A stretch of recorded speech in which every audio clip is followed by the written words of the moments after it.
I don't have no sympathy. I'm sadistic. I really don't care. I'll do it and I'll do it again over and over and over. He's already serving a life sentence for torturing and killing a woman back in 2011.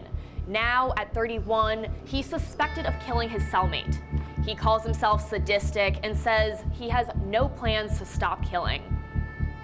I'm 17's Karen, and the case of Jaime Osuna is one my colleagues have been following for years.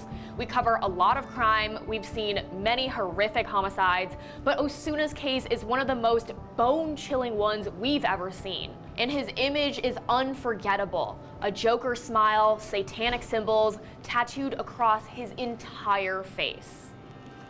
Now, let's back up.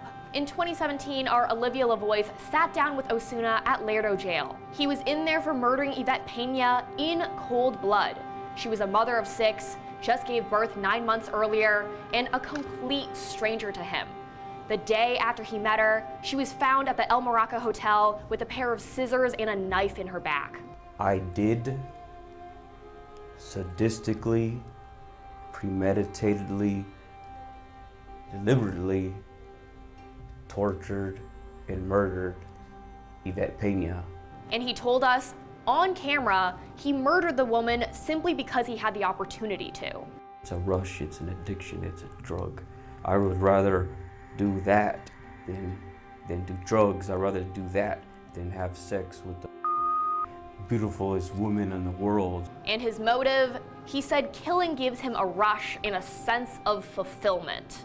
I don't care if you're a lawyer, I don't care if you're a teacher, I don't care if you're a gang member, I don't care if you're my brother or sister, I don't care if you're whoever, it's self-gratification. Even after he tortured Pena, he continued to torture her loved ones in court, laughing, making faces at them, all throughout the trial. He even casually chatted about the Oakland Raiders when he signed his life away. I've sat in this courtroom more than a dozen times, and all I've seen was a smile. But I do hope that one day that Osuna will have sorrow and remorse.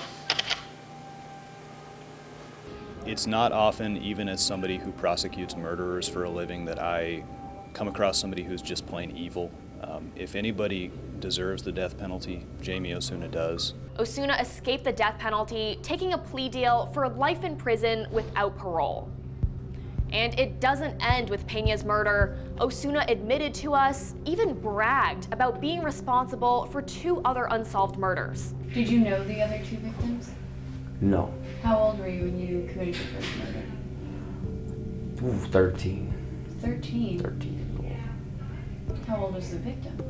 The victim was 27. Osuna said he's saving the details of those 2 murders as if his crimes are a horror story and he's building suspense. Then the other one was in 2007, 32-year-old female. How? What are the circumstances behind that?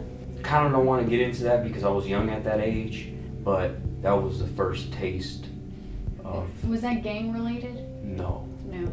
None of my crimes are gang related. But you have someone in your life who taught you how to kill? Is that what you're saying? To these days, I still got friends that way that believe in the same stuff that I believe in. That share the same desires? You're right, exactly. Osuna alluded to a childhood that may have shaped him to be the way he is. East Bakersfield, no dad, a mom who was in and out. So who raised him? The streets. Since I was a kid, 8, 9 years old, I've killed animals. My mom would go to the store, I'll put the cat in the freezer, 15 minutes, let it out, put it in the oven, let it out. Now, fast forward to today. Osuna is serving a life sentence, and he's just admitted to killing his cellmate, Luis Romero, at Corcoran State Prison. According to new documents we've obtained, Romero was decapitated. His lungs, eyeballs, ear removed. His whole body mutilated. And Osuna admitted to all of it, but pled not guilty. He could now face the death penalty. If I can go back and change it, I will do it again and over again. And if I'm released, I'll probably end up back here with the same thing. As reporters, we have a lot of unanswered questions. Mostly, why would a man who brags about killing be assigned a cellmate? Where did he obtain his weapon? And mostly, why would he be left unsupervised?